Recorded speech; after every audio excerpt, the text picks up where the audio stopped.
Hey listeners, it's your host, Sarah Hall.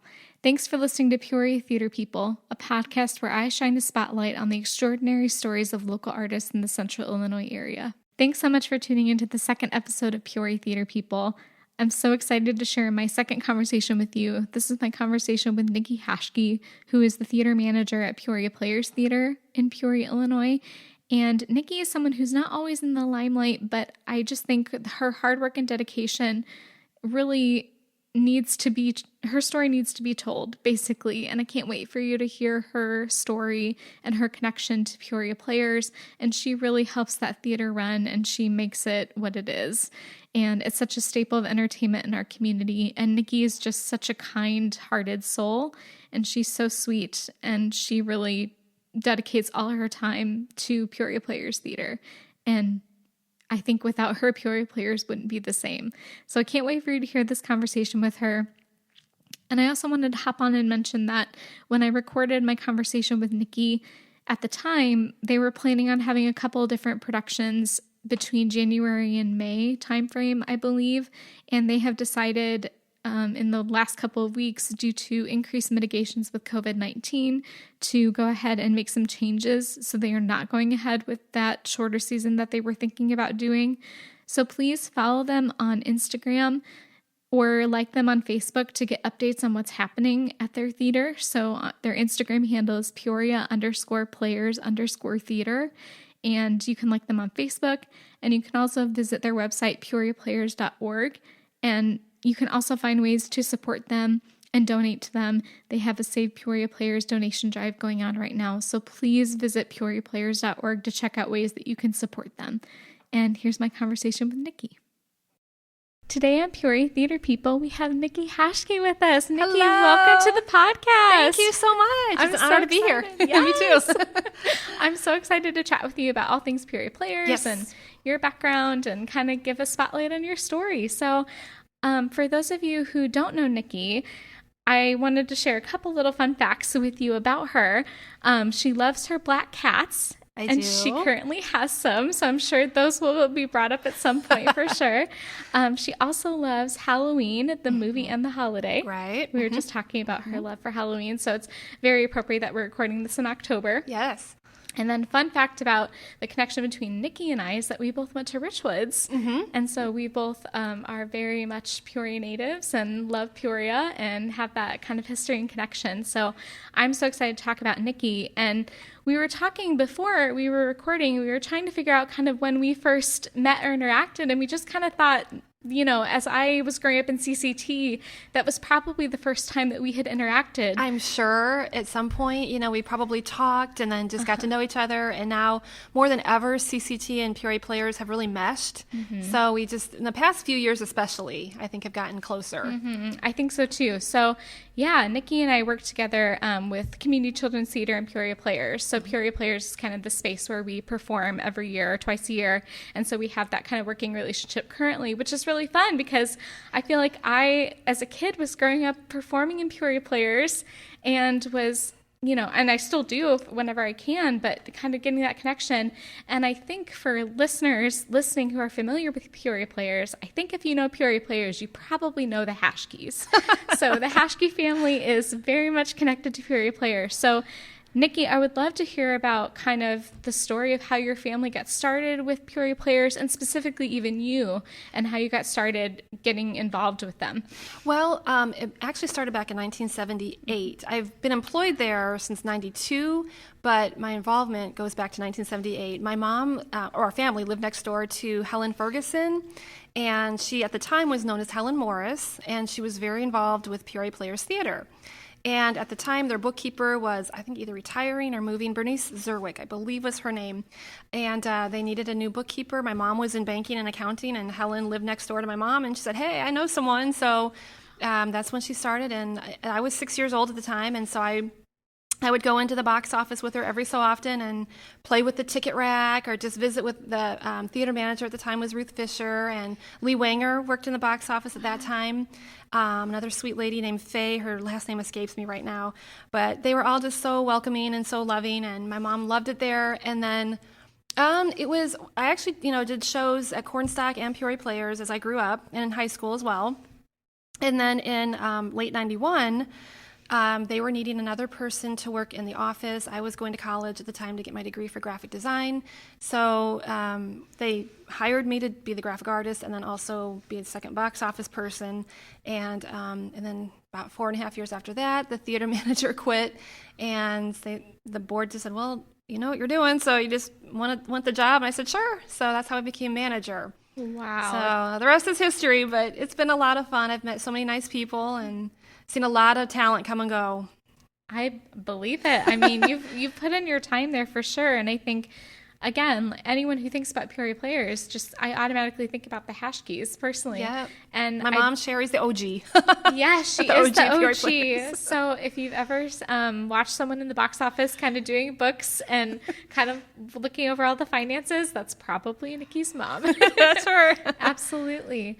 Well, that's so incredible that you have that kind of connection. You've been able to meet all those people. And yeah. You still work kind of the day-to-day operations at Peoria Players, and you are the theater manager. You Yep. keep it running, right? Yep. So kind of talk to me about kind of what that looks like and what your day-to-day operations kind of end up being. Yeah, it's a little bit of everything. If we have a show going on, it's selling tickets and doing the marketing and promoting.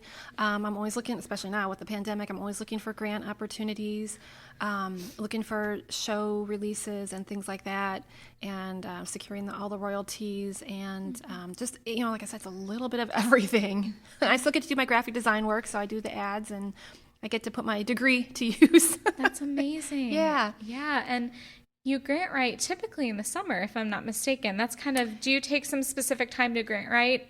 Usually, actually, it's the early year, actually. Oh, okay. Typically, the Illinois Arts Council grant comes around in March, so that's happening the first of the year. Sure. Right now, yes, this is summertime with the pandemic happening. Right. So. Yeah, so through the pandemic, Peoria Players had to push some of the productions this season. So We'll talk about that for sure. And we'll get a chance to talk about Save Peoria Players campaign too. So I want to bring that up. Absolutely. Great. Yes. But so talk to me about what kind of makes you excited to work on a project, or what makes you excited to kind of work on productions that are coming up for a season?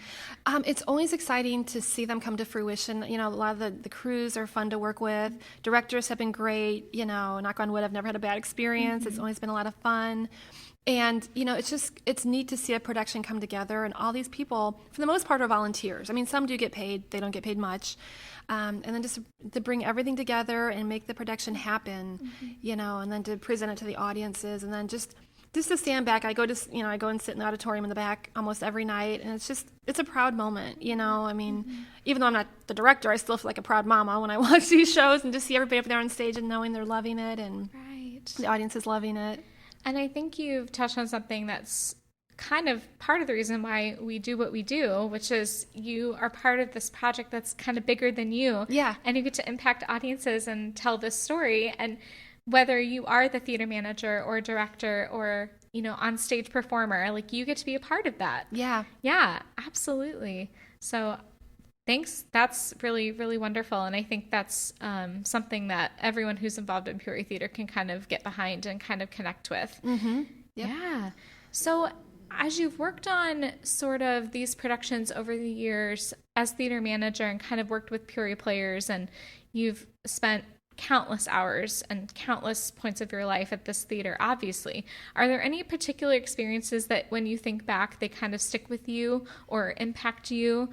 Really, there's been so many, but I mean, as of late, the pandemic, we, our patrons have literally saved us. We got the grants, we got the Paycheck Protection loan, but the patron donations have been coming in like crazy, and some people write notes like, "I love you guys, can't wait to get back there," and I just want everyone to know that I'm reading each and every one of those notes, and I'm taking all of that to heart, and I really appreciate all of that.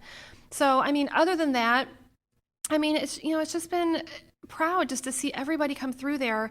These people have day jobs. They can still go to their day job, but then work on their talents after hours at the theater. And it is a creative outlet. And, like people like you and me too, we've grown up in the theater and have really developed our talents, and met a lot of really good friends there. Yeah, for sure. That's so true. That's absolutely exactly. I think those connections and relationships that you make are really what impacts you, especially. Yeah. Do you have any, when you think back, any like favorite productions or projects that come to mind that you think about? Of course, Mamma Mia, that was a record breaker. We sold out, added 5 holdovers and sold those out before we even opened. Yep. Going way back in 1994, we did a production called Phantom. It was a Maury Eston version. It wasn't Phantom of the Opera, but it was based along the same storyline. Wow. And different music, but I love that show. I don't know why that stuck with me so much. I loved it.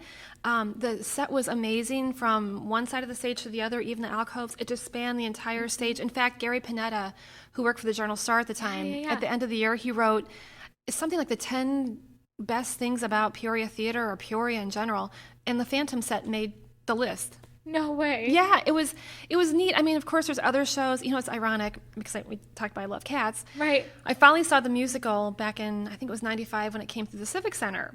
And I saw it, I was so excited because everyone talks about cats. Oh my gosh, cats. And I saw it, I'm like, I don't get it. I don't get the big deal about cats, But then when we did it, it was so good. And I sat through it every night from start to finish. And I was so proud of that show as well that, we could present a show of this caliber. And, I love Ragtime. I love Rock of Ages. Mm-hmm. There's so many. Yeah, you've touched on a couple of productions that come to my mind immediately, especially having been part of Mamma Mia. Mm-hmm. Obviously, that is super record breaker for Peoria players. So you remember all the context. Can you do this show? Can you do Sunday at 2? Can you do? Oh my gosh, it was wild, and I'd never experienced that. Yeah. Having been in a community production, like you experience holdovers, and those happen, but I feel like Mamma Mia was definitely at another level. Yeah, it was. And definitely something that we were not necessarily anticipating, but it ended up being a good thing for Peoria players. And it was amazing to reach audiences and have that kind of popularity and response. Yeah. So, yeah, definitely.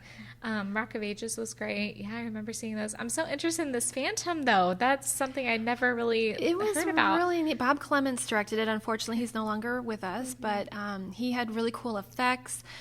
Kathy McCormick and Michael Hurt were the leads, and it just had different cool platforms and areas, and it was just a really neat spectacle. Wonderful. That's amazing. Yeah. I love that so much. And hearing these stories just honestly takes me back, and it makes me miss being in Peoria Players right now. And I haven't really gotten a chance to do a show lately, obviously. And it's making me want to get back into that theater. So I miss it a lot. And I'm sure you are missing that too, missing the hustle and bustle of people coming through. I miss it. I go to the office pretty much every day, even on weekends. And it's sad, honestly, to be in there alone. Yes. It really is. So, yeah, and I think that's, again, why theater kind of, I don't know, with the artists that get involved and do these shows, it kind of is healing because of those relationships and connections you make. Yeah. So I can imagine. So since we're talking about this, I would love to talk about what currently you're working on, which I think a large part of what you're working on is grant writing and Save the Peoria Players campaign, if I'm not mistaken. So please talk about all of that and what that looks like for you right now. Well, we do have our Save Peoria Players campaign going. Absolutely. We started it back in June, and of course, like all, the big donations came in, or the big influx of donations came in right away, and they're still trickling in. I'm still working on grants as always. We just got our annual Illinois Arts Council grant, which I was thrilled for. Yes, I saw that. Congratulations. Thank you. I did see that, yeah. I was really worried about that one. I thought, oh boy, they're probably hurting for money too. But no, I was very happy. We don't get the check until the spring, so it'll be just as we need it again. Sure. We are working on something special for Giving Tuesday, which happens on December 1st. Cool. And working on maybe something for the holidays, and then after the first of the year, doing some special things in the springtime. Awesome. So yeah, That's we wonderful. can always take donations. People say, well, why is Peoria Players really hurting for donations? They had that big 100th season. And yeah, it was a success, but it was expensive too. It was. I can imagine. I want to talk about the 100th season for sure. That was such a special moment. It was. In Players history. But you also have a shorter season coming up. At this point, it's planned. Yes. So as all systems go, hopefully we're all good to go. But talk about the upcoming productions that are happening in the spring. What we have planned at this time is Music Man in February, La Cage aux Folles in March, which we did as part of our 75th season, and it was a wonderful show. Wonderful. And then we're bringing back Mamma Mia in May. Perfect. Yeah. Perfect. So kind of for patrons who are really familiar with Peoria Players, that's kind of like a half season. It is. Almost. We typically go September through May. Yeah. I told the board, I said, whatever happens with this pandemic, we've got a disaster plan in place now of socially distancing Right. and, as far as audience and in the lobby is concerned and restrooms and different entrances and exits and have to wear masks and Right. rehearsals. People have to have their temperatures checked, and Right. one of our board members donated touchless thermometers. So, but yeah, I told the board, I said, whatever happens with this pandemic, I don't care what we have to do. We are not losing our continuous operation status. We will do something, Right. so we can just call it a season this year. Oh, 100%. Yeah. Well, I'm so excited that hopefully all things go. Yes. And that happens. And I'm looking forward to having some live theater and Peoria Players again. That's awesome. Same here. So that's incredible. Right. And I think you mentioned the 100th season. And so I wanted to talk about that. And actually, my first question that I was thinking of with the 100th season is, how have you seen Peoria Players develop and change over the years? Like, what comes to mind when you think about that? Definitely the productions themselves. We have been able to get some newer releases that haven't been seen over and over. And there's always the productions people want to see over and over, like, Sound of Music and Annie. Those are the classics. Those will always sell. But also the technicality of our shows. Our lighting guy, Wayne Carey, and Yes, sound Wayne, guy, Todd yep. Pilon. They've done some great work with updating our systems, and we got a new cyclorama for Backstage and all that. So it really helps with the efficiency of the show and the overall look of the show. And people are excited to get involved. Yes, and I think if anyone is interested in learning about the history of Peoria Players and how it's developed from location to location, they can watch the WTVP documentary, right? Yes. Yes. It is on our website, I believe, peoriaplayers.org. Perfect. So everyone go to peoriaplayers.org and watch that documentary. But that documentary was part of the 100th season, and it premiered at the Riverfront Museum. It did. I think that was the first time it was kind of shown. I was at that kind of viewing of it. It was so much fun. It was very nice, a nice night. Yeah. So how was working on the 100th season? Talk to me about all the exciting things that happened with the 100th season. We did a ton. We got we did the Riverfront Museum reception to premiere the video. We produced a hardback commemorative booklet. Of course, we had the big season with all the shows that were bestsellers. With the regional premiere of Elf. Pat and Bruce White chaired it, and then we had a lot of subcommittees that did all the different events. We had a Century Sweep. I can't remember the exact name of it now. I just completely forgot. Where we had big signs put at different art venues, and people would take a selfie with the sign and then put it on social media. Yes, absolutely. And so it's all kinds of fun events like that we did throughout the year. Yeah, and there was the exhibit at the museum with all the costumes and kind of a look back at the history as it with developed. actual costumes and props and things like that. Yes. Oh my gosh. And I was so thrilled to be a part of that 100th season. I was in West Side Story that season. Yep. So that was so special to be a part of that, because for people who may not know this, Peoria Players is one of the longest running theaters community-wise in the country. Yep, fourth longest continuously running in the country and longest running in Illinois. Wow. Yes. And I'm sure we could go into a whole probably hour-long discussion about the history of Peoria Players and, again, how the locations changed and kind of how it developed to where it is now in that space on University and Lake. But it's incredible. What a story. And what a special thing to be a part of, that kind of theatrical history in the arts community in Peoria, right in our hometown. Yeah, it is. It's very special. You always hear that phrase, "Well, play in Peoria," and yes, the arts community is great. Yes, I love it so much. So I was very, very very, very happy to be a part of that 100th season. So talk to me about any sort of dream projects or passion projects that you have either going on right now or that you hope to embark on in the future, kind of even once you have maybe some more leeway with that as far as the pandemic goes. But what do you hope to kind of work on in the future? Anything specifically? I would just like to keep presenting new musicals. That's always exciting to present those to audiences, and just keep really going forth. And, people say theaters are going to come out stronger on the other end, and I think that's true. I think it's going to be a struggle, quite frankly. It's going to take a few years to get back to where we were budget-wise, and, you know, we've had to cut costs. And so I would really like to see Peoria players keep moving forward stronger than ever. And, you know, I can't wait till we can open again. I really can't. Yes. Oh my goodness. Can't wait.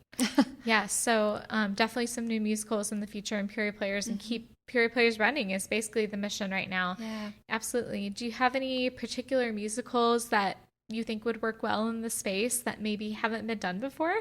I think I would love, of course, someday to do Wicked. That's all my favorites, but, you know, Sure. Lord knows when that will be available. Right. Probably never. Of course, Right. Hamilton, of course, I think would be an excellent show for us. Right. So just those big ones that, you know, we're waiting for those rights to become available. And Absolutely. yeah. I always think about, when I think about musicals, you know, what space will they work in Peoria? Yeah. And sometimes I really think, oh, this is totally Peoria players show. True. Or sometimes I think, oh, this show would be great at the tent. I know. Even though it might work in other locations too. Some are really better in the round. Yes. You know, so that's really cool. And the atmosphere at Cornstalk is very cool too in the summertime. And, Yes. you know, and then some are better proscenium. You know, it just depends on what show you're doing. Absolutely. 100%. Yes. So when you kind of go through these productions and you kind of work on, you know, managing Peoria players and making the theater run, basically, kind of what inspires you when you go through this process and when you're working on this stuff? What inspires you? The people. I mean, no doubt about it. You know, just everybody telling us, you know, I can't wait till we open again. You know, when we meet at our board meetings once a month, you know, and people that come in, you know, we've had Wayne Carey coming in and Mike and Karen Stringer coming in, Bill Barr, Chris Paranoga. You know, a lot of those people are coming in to do various projects throughout the theater, physical projects. And, you know, just that, you know, they believe we're going to keep going and we're going to get through this. And the things we talk about at the board meeting, it's just business as usual. Right. In a sense, you know, we're going to do this, we're going to do this, we're going to do that, we're going to do this, you know, so it gives me hope, you know, because I'm not going to lie, I've been scared for the past 7 months or whatever. And I have had some scary moments where I think, oh my God, you know, what's going to happen? Because you think, my gosh, the pandemic should have been done by now and should have been resolved, and but it keeps going. Right.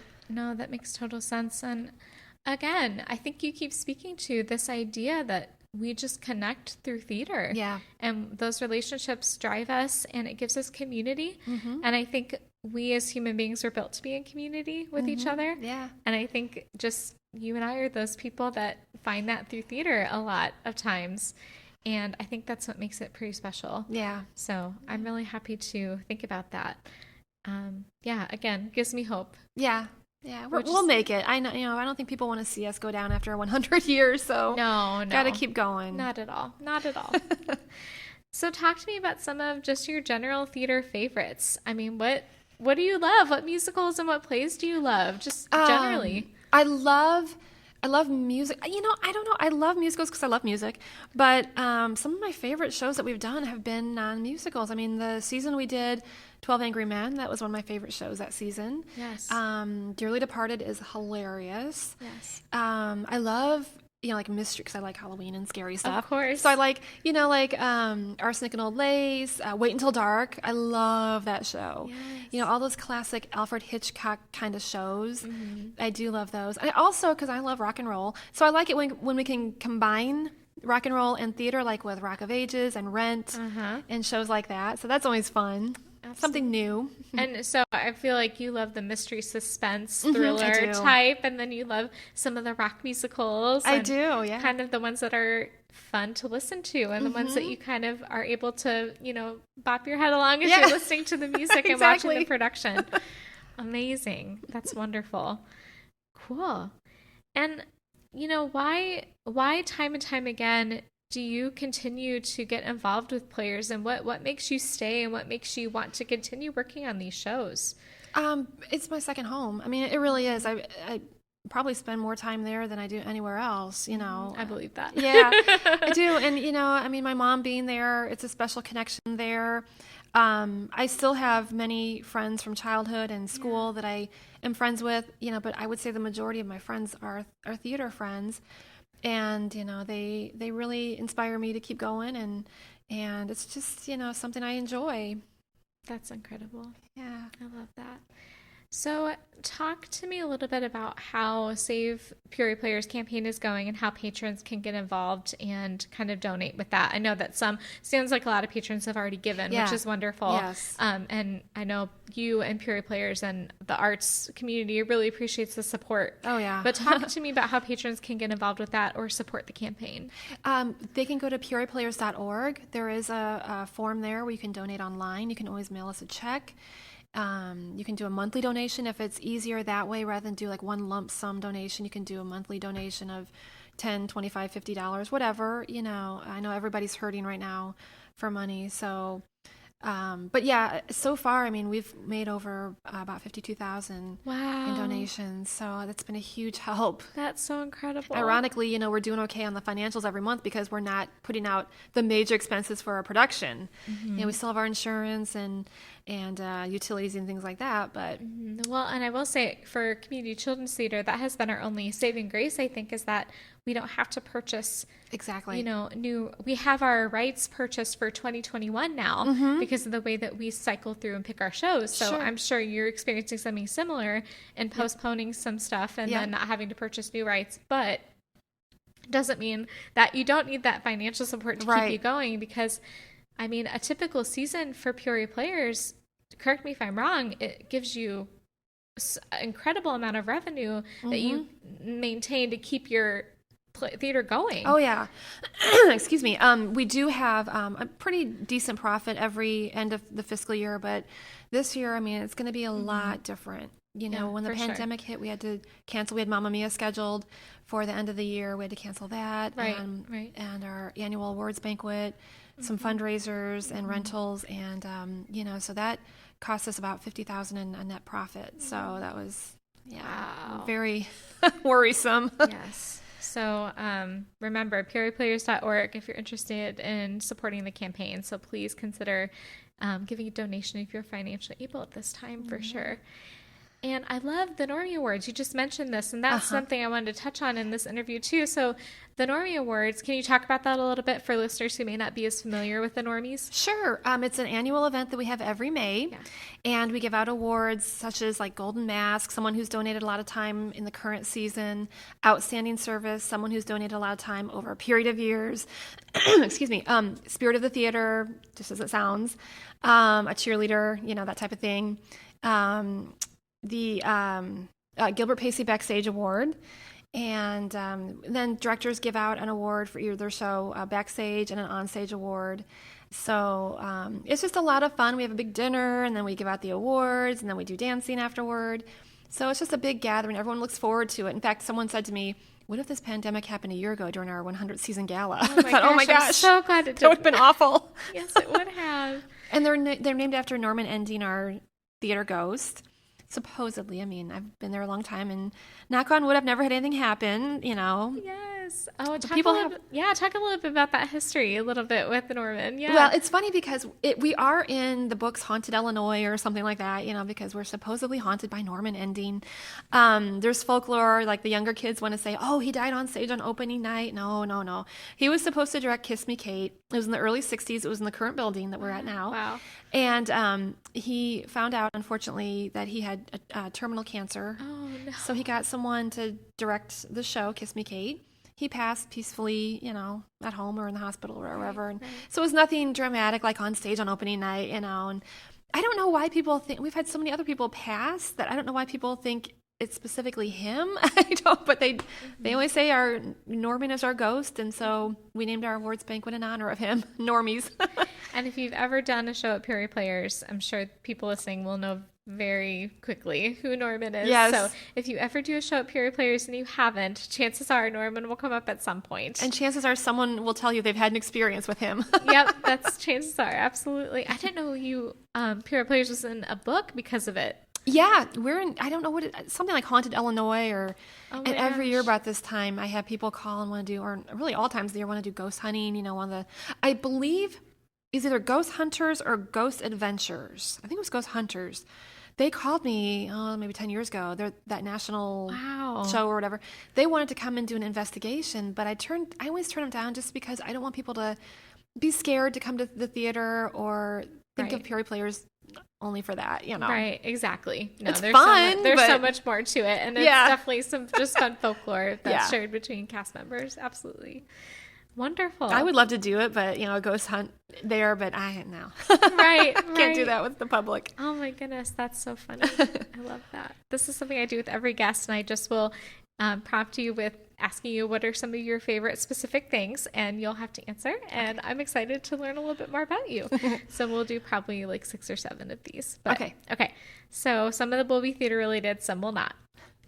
Okay, your favorite food? Mashed potatoes and gravy. Wow, I love that. Okay, cool. Some good comfort food. I could eat it every day. So you probably love that at Thanksgiving. That's probably that's what I go for. Absolutely. Get out of my way. I love that. Okay, so your favorite musical? Evita. That's my favorite score. Yep. Cool. I love that. So Don't Cry for Me, Argentina. Mm-hmm. That's the song. Yep. Absolutely. Place you want to travel but haven't? Hawaii. Yes. Any specific island? No, whatever has pretty flowers and rainbows and awesome. is warm. It does, yes. Having been there, I can vouch for all of jealous. That. Yes. So if you get a chance, please go. Yes, it's beautiful. I would love to. Okay. Favorite thing about Halloween? God, where do I start? Decorating. Love that. So what kind of decor do you put up? It's very tasteful. And my birthday's in September, so every year my friends get me Halloween stuff for my birthday. And I'm lugging tub after tub up from the basement. I'm like, oh my gosh, I can't do this. Yes. So it's just, I have little lights here and there and, little skulls and black cats, of course. And, my cats supervise, quote unquote, while I put all my decorations out. And then they like to play with them. And I'm like, get out of there. I love Jake, that so much. Move it. I love that so much. That sounds about on brand, honestly. Yep. Awesome. Favorite actor or actress? Robert Downey. You could do both. Sorry, don't That's mean to cut okay. you off. That's okay. You could do both if you want. I love Robert Downey Jr. and actress. I've always been a Vanessa Williams fan. Okay, yeah. Love her. So are you into Iron Man and Marvel and those superhero movies? Because he's a big part of those. Yeah. Absolutely. I love that. Favorite part of the theatrical production process? I would say putting together the cast to see who's going to come out and audition and who's going to be right for this part. Of course, I don't usually have a say in that, obviously, but it's always so exciting when the director gives me the cast list. I'm like, oh, they're going to be this part, and oh, that would be great, and there'll be people who surprise you then that come out. Yes, and I think I know the answer to this, but favorite animal? Cat. I mean, I love them all, but cats. Sure. I've grown up with cats. I love that. Okay, perfect. Well, thanks for playing our rapid fire question session. I love doing that and just seeing, it gives you another way to get some insight into people's lives and what they love. So, thank you. And I have a couple just final questions I want to ask that I ask every guest that comes on, just as a way to kind of get that full picture of what Peoria Theater means to you. But I want to talk about first, explain what theater means to you in 10 words or less. Lasting memories, meaningful friendships, and creative outlet. That is such a great answer. I love that so much. I think you just captured everything about why theater is so special. It is. That's a wonderful, thank you. I love that. Absolutely love that. And then my final question that I ask every guest is, why does Peoria Theater matter to you? It just brings out the best in everyone. They can, like I said, they can do their day jobs and they can come and perform. I love seeing all the talent that comes through the theater, and it's very special to everyone. And I love seeing how happy it makes everyone. So that means a lot to me, to make everyone happy. Awesome. I love that. Well, thank you, Nicki, so much for sharing a bit of your story and your Thank involvement you. with Peoria Players. My pleasure. And what's happening in your life right now and at the theater. So I really appreciate you coming on. Thank you, Sarah. Thanks for listening to Peoria Theater People. This podcast is produced by me, Sarah Hall, and the sound editor is Hunter Goodhart.